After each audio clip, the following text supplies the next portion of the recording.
So I thought, well, we've got a beautiful day.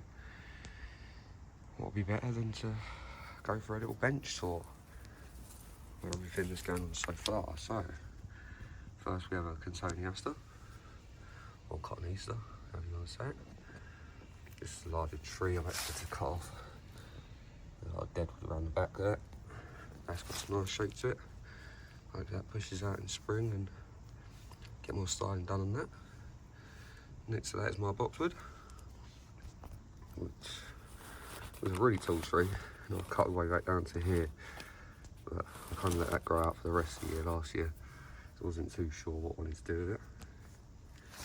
Ignore the bag of sphagnum moss. It's a complete mess underneath the bench as well, so bear with me on that one. Next to that is a hawthorn. One of 3 that I repotted last year. Sadly, one of them didn't make it, but this is one that has. It's just more like a literati style going on. Really need to prune back in spring. Next to that is my Scots pine. This is one of the big boys.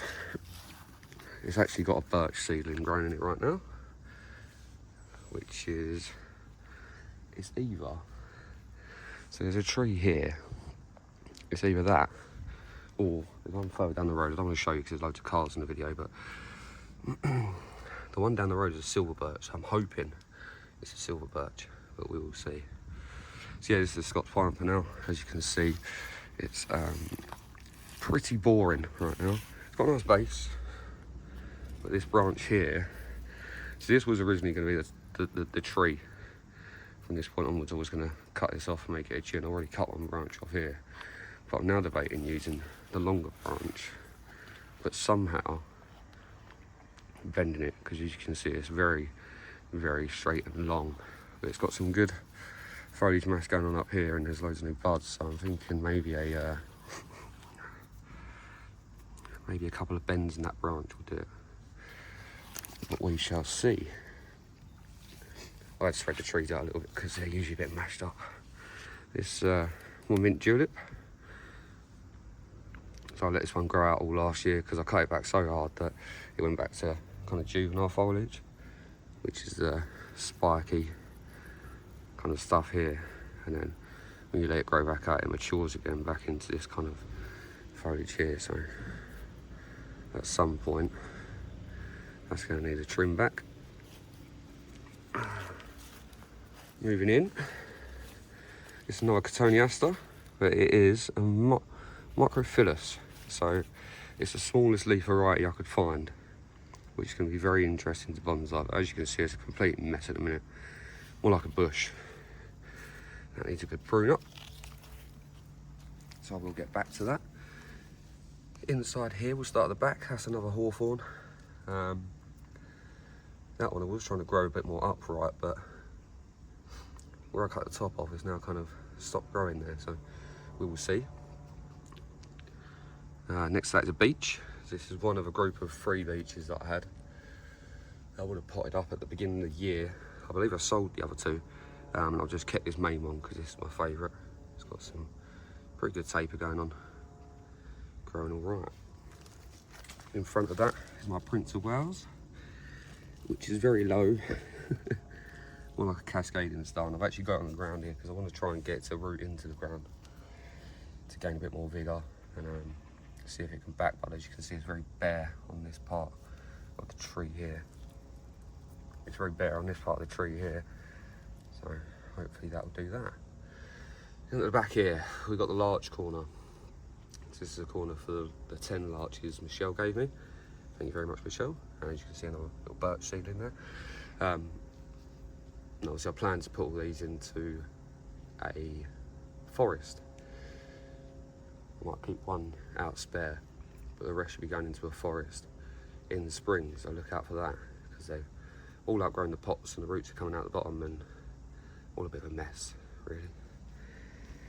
Next up is a Pyracantha. So this one is a white flowering one. No flowers this year, obviously, because I've cut it back really hard. But you put on some new growth and it seems to be doing okay. It did die back at one point, and I think that's because I let it go too dry. And this is the only problem when you buy from nurseries and, you know, the kind of soil mixes you get are very varied. So where I try and water my trees,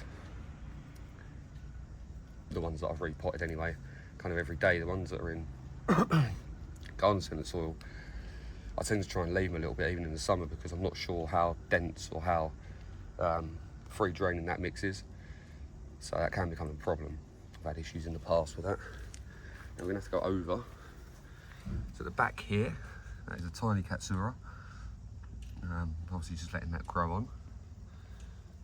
Some maples here. We have a little princess, which has some nice shape. Obviously full of weeds, need to sort that one out. And next to that one is my going green clump, which seems to be doing fine. Seems to be going good. This year I'm hoping for one of these buds here, or maybe one here to push out. I'll cut that top bit off because that's far too straight. That'll be coming. Next to that, my Fructamine, Australian kind of high region kind of tree, and it's just gone absolutely crazy with growth since I cut it back. So it does need cutting back again, and it's all kind of bottom growth now. It's like pushing from down here, which isn't too bad for thickening the base, but I don't want it taking over the top either. So next to that is my Hinoki Cypress Sherman. I'll put it away from the other so you can see it. So yeah, it's a big old bush last year, and then I cut it back, and my idea was, I think this is going to be the front. Sorry, one sec. I think this is going to be the front here, if I can get it. Yeah, so I was going to cut the top off here anyway. This is going to be the top. I was going to grow out from here, but as you can see, I've had a lot of dieback. I'm not sure quite what's going on with that, because it's also growing at the same time. So it's not like an issue where the whole tree is suffering, but individual bits of foliage are. So we will see in the spring next year how that pushes and see what we can do with it. Then next to that is my big Picea. So probably one of my best style trees for now. It looks like a complete mess because it started pushing new growth, and obviously with Picea they kind of spring up at the tips, and I mean this wire has now been on for a year, and I still plan to leave it on just because it'll need to keep growing and a lot of liverwort in there. And then we got a new addition. So this is one I bought. What is this? A swamp cypress. So I bought this about a week ago. As you can see, it's absolutely massive. But my plan here is to quite drastically air layer the top of this if I can. Use that branch as a new leader and get it going there. The reason why I like it is because the base is nice and chunky. I haven't been able to get to the roots yet, but I'd imagine that being a swamp cypress, they're all quite chunky as well. And yeah, just use this branch to continue the line on. All of this can be cut back and air layered. Yeah, this is where things will get a little bit awkward. So moving on to the middle bench. So this is mostly cuttings and just smaller trees that I can actually fit on here. So these are all Chinese elm cuttings. They're all growing quite well. Just going to leave them for a little bit. Behind that is my Fructamine cuttings, which didn't grow, but they're not dead. So I'm not sure. So this is a little Cotoneaster, which is off of the other Cotoneaster. That was the top part of the tree that I then rooted as a cutting, so that'd be nice as a little tree. Inside here is my Kojo no Mai. So got a lot of movement to it. I'm not really sure what my plan is with this tree, to be honest. I might try a root over rock with it over time. You don't see many flowering trees over rock. Maybe there's a reason for that, maybe not. Next up is my golden larch, which I call my training tree. I've completely abused this tree. Don't know if you can see in there, I've taken strips of bark off and bent it, and all sorts going on. It's got a dead top at the minute. That just recently dropped all his needles, but it still keeps on living no matter what I do to it, so one of them. And next to that is my, I've forgotten how to say the name. It's the cypress again. Maureen, there you go. And this is the one that I styled as a little oak tree. So as you can see, that is probably my second favourite tree. I kind of just want to leave it like that and put it in a bonsai pot, to be honest. I think that looks pretty natural, pretty cool. Needs a little cut back, growing out well. Then next that's some more cutting, so Cotoneaster cutting again. It's a variegated style. And then right next to that, I don't know if you can actually see in here, that is a tiny cutting from a Podocarpus, I believe, which is up on the top shelf, and you'll see that in a little bit. Next to that, my ginkgo. This is a American, so this is the dwarf version. Barely grows. I've had it for 3 years going on now, and it has probably grown about an inch. And that one's actually a root over rock. Obviously the rock's buried in there. I'll slowly get that out over time. And now the top. So we've got a lot going on here as well, so I'll try and separate things as much as possible. Also another birch seedling in there. This birch tree loves it. So this is a cutting off of the Macrophyllus one. So straight away I wanted to try and root a little cutting. I like to try and make different tree sizes, you know. Marmay, Shohin, and your standard kind of size. This is a little Lonceria that I bought. That it looked interesting to me because it was half dead and it was in the clearance. So as you can see, the right side is completely dead and the left side's still growing on. But I think that I could probably, I don't know, I kind of like the natural side of it, and I'll see what I can do with that in future. Behind that is my barberry. So a bit of an awkward angle, I know. Shaking camera as well, but that is it in the corner there. So it's kind of living on. This one is a Blaw's juniper. Let me pull this one out. Yeah, so this one's my Blaw's. Got this off of eBay actually. Then I got it kind of white out. Obviously there is some dead foliage, you know, I need to clear it out and have a proper cut back. And my plan is to take cuttings obviously off some of these strong shoots. I haven't got enough junipers and I want some Marmay ones, so there you go with that one. Here is the Podocarpus. So it's a Podocarpus Red Embers. I've done a video styling this. Let's get this Chinese arm out of the way. So yeah, that's just continually growing on. Has really nice red tips on it this time of year. The new growth comes in red. Yeah, quite a cool little tree. See how I go with that. And this is just a tray of seedlings really. So there's a pine back there which I think is dead, not too sure. And then some more Chinese elms. Really strange actually the difference in colours. This one's just turning red, this one's fully red, and this one's still all green. There's another little one here as well, which I've kind of trying to keep that as a Marmay size. And then there's another red pine, I think now. Yeah, red pines. Given to me by Michelle. Sorry Michelle, I think I've killed one. Another birch seedling. So this is one I pulled out of a tree and then potted up. We'll see how that one goes on. I'm gonna have to do some moving here. What I did forget to say is that I have actually rooted one of the Tyrian cuttings in here, and as well as my bald cypress, which is coming up next. So this is my bald cypress, my little one, Shohin size one. As you can see, I cut the top off earlier this year. It's kind of pushed out. I'm leaving this to grow to thicken up the base a little bit. But yeah, we'll see how that pushes out in spring. Lots of buds, it's already budding anyway, as you can see that in there. The weather around here has been absolutely shocking. So we went from, probably got down to about -2 one night, about 2 weeks ago. And then recently went back up to 16, 17 degrees in the daytime, with 9 degrees at night. And then last night it reached 0 again at night. And it's about 9 degrees now with the sun out. So it'll probably be more like 6 degrees. So yeah, the trees don't really know what they're doing. Which makes 2 of us, so that's fine. In here we have a, God, I forgot what it's called now. Green carpet, it's a green carpet juniper. So this one has been seen on this channel many, many times.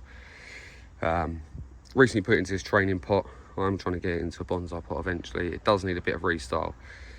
So from the top, or from the back should we say, you can see what I've kind of done to make the shape on the front. Now that isn't great. I've had to bend a lot of branches around and try and make them look like it's that kind of pyramid style.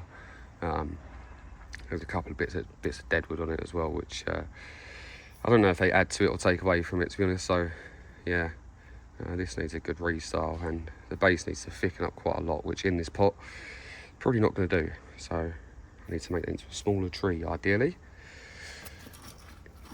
I'll start putting these out against the wall because otherwise you'll never be able to see the detail on them. And this one is another green carpet juniper, which has also been on the channel before. This one I'm trying to make kind of naturalistic.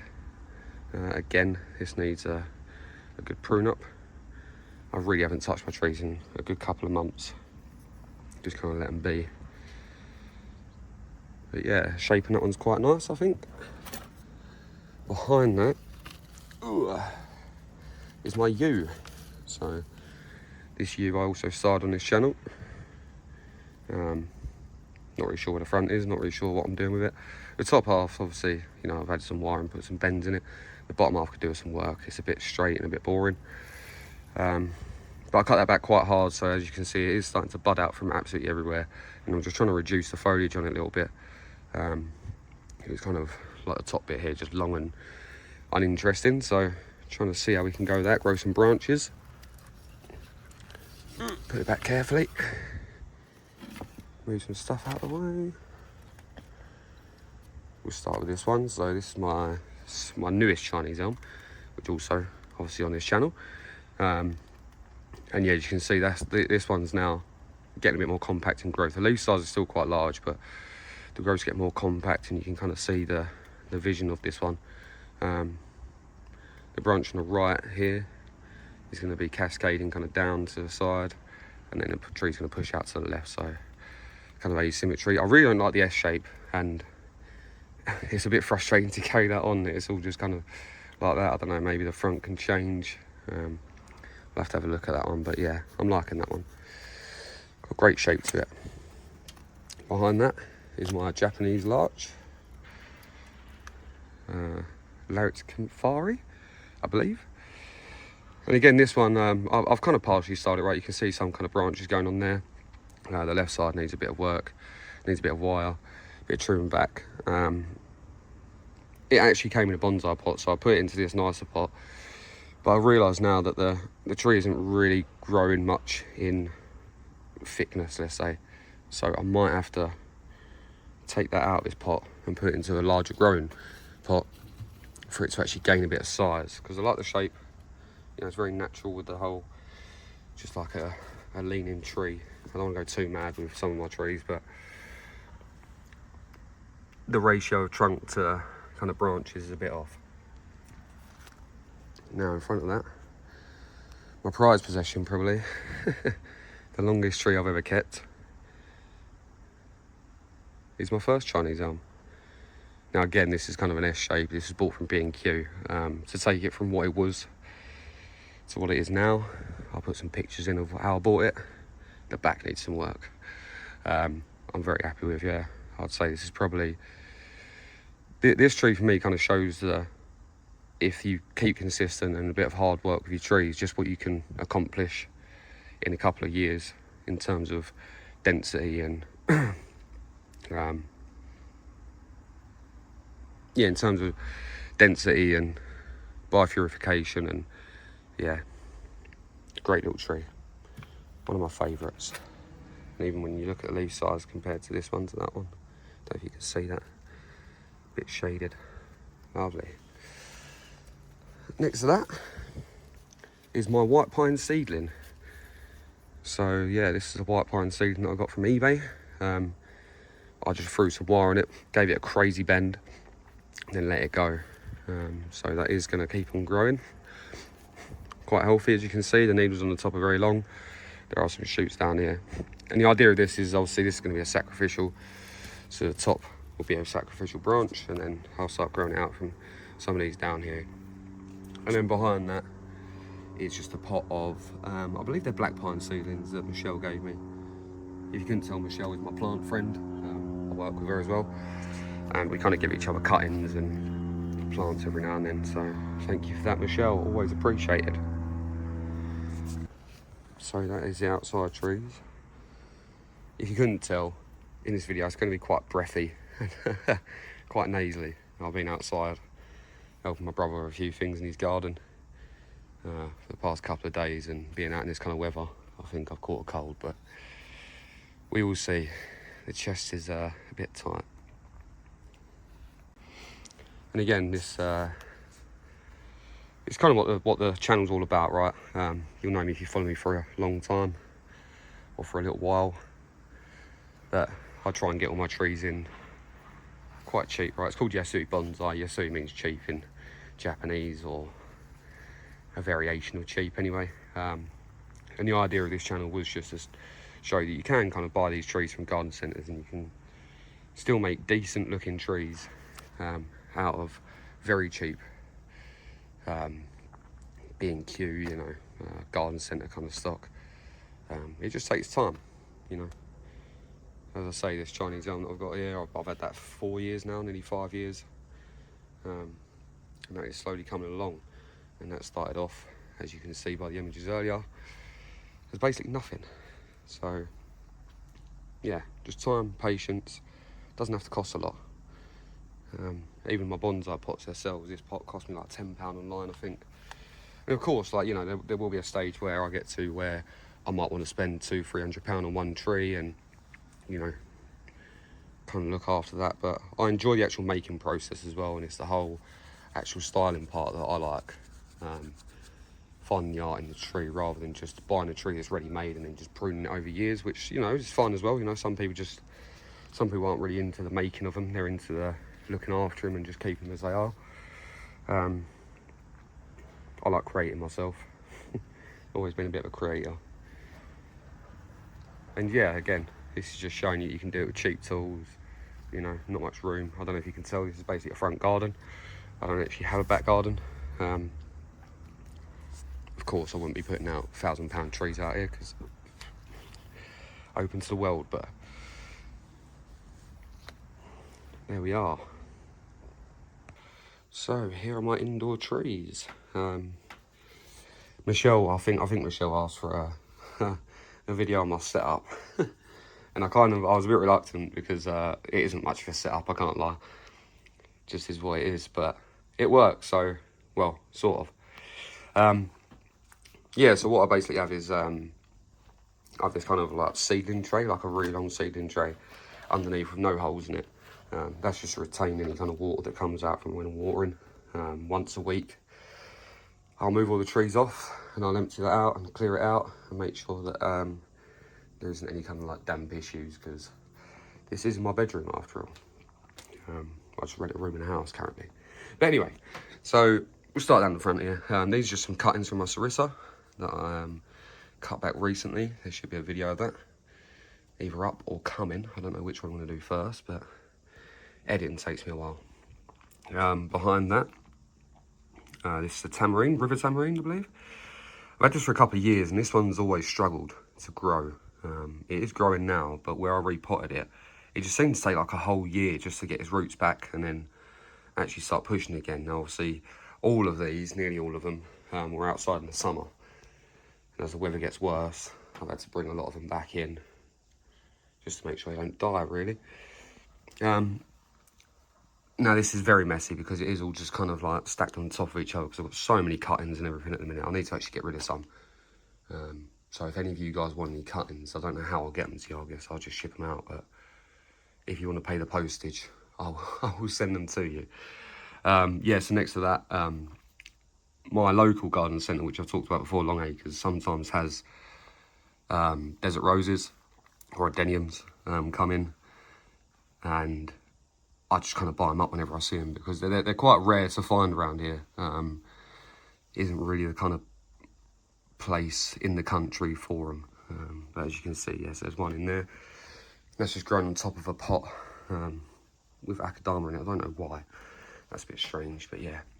I don't know really where to go next. It's a bit of a mess in here. So another adenium sitting on top of my tiger bark ficus. So this has done really well. It's pushed out really, really well. But I kind of thought putting it in the bonsai container with the soil would reduce the foliage a bit. And it has on some branches. So some branches here is getting quite tight. But the rest of it is all just kind of elongated and kind of crazy. Maybe I need to prune back even more than what I am doing at the minute. But we will see. Right, let me move some of this stuff, because otherwise you'll never be able to see what's behind it. Bear with. Okay. Make a bit of room as we go. So here is just a load of jade cuttings, right? And they're all different kind of jades as well. So I've got some standard port. I think that's another standard one behind that. These are actually cuttings off of, I think there's maybe another standard one. Not too sure. But, you know, this is the thing with Portuguese Chiari Afra, right? Once you start cutting them, you can root the cuttings so easily that, well, once you get used to how to root them anyway, you'll just end up with a million of them if you're not careful. So what I tend to do is I kind of grow these and then give them away. Obviously, there's some that I might want to keep if they're got good shape, good taper or something. But most of them I usually just give away. I think I gave Michelle a couple last time. But yeah. So my Sarissas. So I don't know if I've done a video on this, but all of my Sarissas, so all three that I've got currently, were in a forest grouping when I bought them from Long Acres. Now they were in, what was it, Coco Coir, I think, and Perlite. So yeah, I wanted to split them up because there was one tree, which I'll show you in a minute, which actually had a lot of interest for me. The other two, not so much. There was one that I really liked, which is this one. And you can kind of see already what's happened. So I wanted to try and grow this as like a kind of an acacia style, a bit like a Nigel Saunders Sarissa, but obviously mine are variegated. I'll put it up to the window so you can actually see it a bit better. But yeah, so that was the idea. What happened was it completely died back all the way down to this shoot here. So Sarissas are quite known for sending out suckers. And this one sent out a sucker and then never regrew up here. So I think this took all the kind of nutrients and everything. I don't know how dead this is. I'm pretty sure it's completely dead. So I don't know what I'm actually going to do with that one. Maybe I'll leave it. Just kind of style this out and then it can be like a rebirth. I suppose that's quite a natural thing in some ways. I'll leave that one for now. Next to that is a Ficus benjamina. I've always struggled with Ficus benjaminas. I did have a couple. Oh, it's a bit bright. I did have a couple that were I was trying to fuse together. So what I tend to do is, obviously, because I buy them quite cheap, you don't really get any thickness on them. So this was originally 4 trees in one planting. And as you can see, I'm trying to fuse them together here. 2 of them actually died already from where I've cut back. Benjaminas I find really funny. If you cut them back too hard, they will just die back. And they're not like any other ficus where they'll just send out new shoots. That whole branch will die. So I'm being really, really careful. What I'm doing right now is I'll kind of prune them, let them grow wild for a good couple of months and then prune them again just to make sure it's got the strength to recover from that. But we will see how that one goes. I think there was a video on that one recently as well. Loads of videos. Okay, I need to be careful here. This is another Portuguese Chiari Afra, but this one is, what style is this? Aurea, I think. Comes with yellow leaves. I don't know if you can tell here. This is an issue that I'm having currently. Whitefly. Oh, some of the rocks went. This is an issue I'm having currently. Whitefly. So that one is getting eaten alive.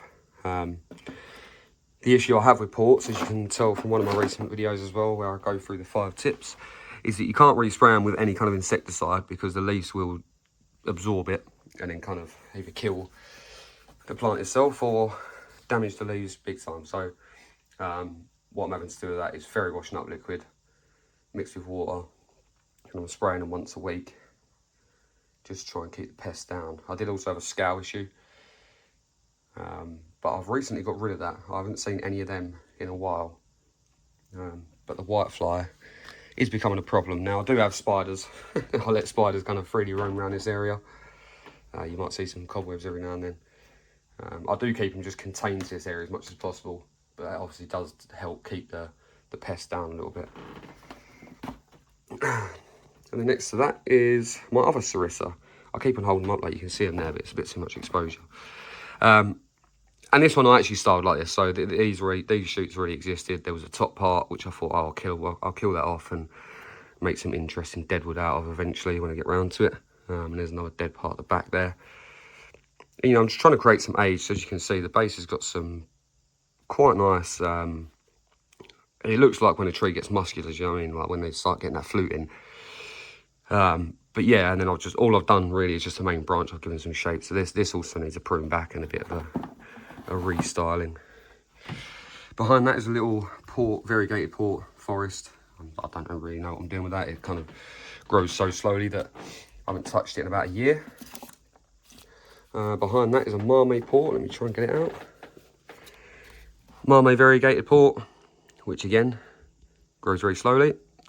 It's probably put on them top set of 4 leaves in the past year. So I do like the variegated ports, but they are very, very slow growers. So there isn't much to them. Behind that one, if you can see that there, is just a more upright version. Mediterranean olive, little seedling that Michelle gave me. You'll be happy to know that it is growing. There's some new growth on the top there, which is lovely. A tray of cuttings, so these are more port cuttings that I put with ficus cuttings. So they're tiger bark cuttings that I obviously took off my main tree. They're growing quite well. I'll move them over here somewhere. This is another ficus. I think this is just a microcarpa though, that Michelle gave me. Not much going on with that really. I'm just kind of letting it grow in that pot for a bit. Behind that is one of my probably longest living jades actually, funny enough. I've kept it in this pot for about 2 years now. And the idea of it was, it's supposed to be a cascade, but the issue I'm having with this pot is that every time I kind of try and make this top part here cascade, it just kind of like bulges up and then starts regrowing upwards. So maybe this is a tree telling me something. Maybe I'll just leave it as it is. We will see. And more cuttings. So again, this is a standard J cutting there with an Oreo cutting next to it. These are actually my port video. These are ones that I kind of wired up and styled out as we were going along. Another cutting. So many jade cuttings. And this is sort of the mother jade, really. This is where they all come from. So I'm not doing too great at the minute, and I think that's because it's been attacked by scowl when I had some scowl insects. As you can see, this new growth here has just recently come through. This top half is what was affected, and some of the leaves fell off from the bottom. But I don't know if you can see, quite a chunky kind of thing going on here. I let this grow out all last year, and I took all the other cuttings I've got are off of this. So yeah, a bit of a weird shape right now, but I think I'll be making that one there the new leader. Just giving it some time. It's in an aerated pot as well, like a basket pot. Really coarse mix. So I mean, over winter, barely any of these trees will grow. Especially under the light that I have it, right? So obviously I'm by the window. But as you can see, I think it's only 2 o'clock now, and the sun's already gone around the corner. So although they're getting like sunlight, it's not exactly direct. All of these trees being tropical, some from like desert kind of places. Really they need all day sunlight for at least 12 or 13 hours. So obviously that's why I have these grow lights, which aren't great, but they're okay. Keep it going. In this bag. So this is another video that I will be posting quite soon. All to do with aerial roots. So I've always struggled. I'll go off on a little tangent here because I'm a little bit angry about it. I've always struggled to get aerial roots on any of my ficuses. The one that's in this bag is actually a ginseng with microcarpa, obviously, grafted onto it. I got this as a present for, what was it? Secret Santa, I think, about 4 years ago from my work. But yeah, I mean, it's one of my favourite trees. It's a great ficus, but the problem is obviously with the ginseng roots, it looks like a potato at the bottom. So my idea with that was, obviously I've got told by people I'll cut off the top and, you know, plant it as a cut-in, but I thought it's already got so much shape and style to it that I don't really want to just be chopping it up. I'll put some pictures up or videos up of how it was last time I styled it. So I haven't actually touched the foliage at all in about 1.5 years now. And the idea was that over summer, I put sphagnum moss around the whole trunk, keeping it as moist as possible, hoping to get some aerial roots, and then the aerial roots will kind of grow over the ginseng roots, a bit like a Nigel Saunders style. And I'll keep on mentioning him, but he's one of my favourite bonsai people. So yeah, that was the idea. Unfortunately, as you'll see in the video that's coming up, I've had about 3 roots grow out of it, and they're all just absolutely tiny. They won't, I don't know what I'm doing wrong, but I'm doing something wrong to not let it root. Possibly, I think the only thing that's left that I might be missing is that it needs to be kind of root bound or pot bound to start sending out aerial roots. Either that or I don't supply enough humidity. But again, this isn't really a room where I can have humidifiers on all day long for other reasons. So this is my idea. So I put the sphagnum moss back around it. There is actually cling film around the sphagnum moss as well, and then a bag on top. And as you can see, the humidity in here is pretty decent. So hopefully I'll start getting some aerial roots from that. Now I won't bring you over to the left, but I'll bring stuff over. So, good home, B&Q, lovely. Schefflera,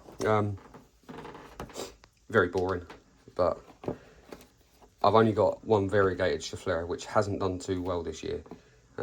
That is probably where the pest started from. So I thought I'd replace it with another one. As you can see, it's only like £8. So yeah, just kind of leaving this grow in this pot for now. Eventually I'll shorten it down again and again and try and make something out of that. I really do like Scheffleras, but I don't do too well with them.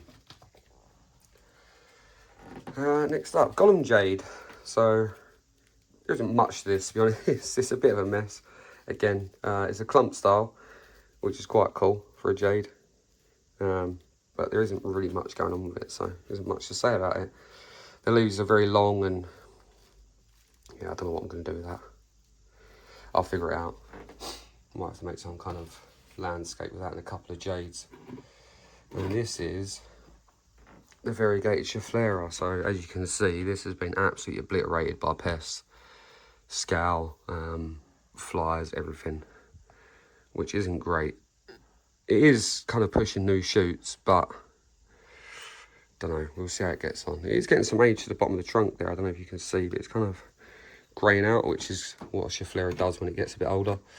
Goes from that kind of green stalk down. And again, more cuttings. So these are more jade kind of cuttings down here. There's a couple of singular trees that I've just put in pots for now. This is my variegated one. Let's get a good angle on that. That's the one that I show on my channel quite a lot. That's probably my best style jade at the minute. Marmee kind of size. Behind there, some more Sarissa cuttings, which are dried out a little bit. Need to actually water them. Another adenium and another jade cutting. Now as you can see, this is actually a radiator here, so these are by the radiator. I've got to be very careful, obviously, when the heating kicks in, that they don't all dry out completely.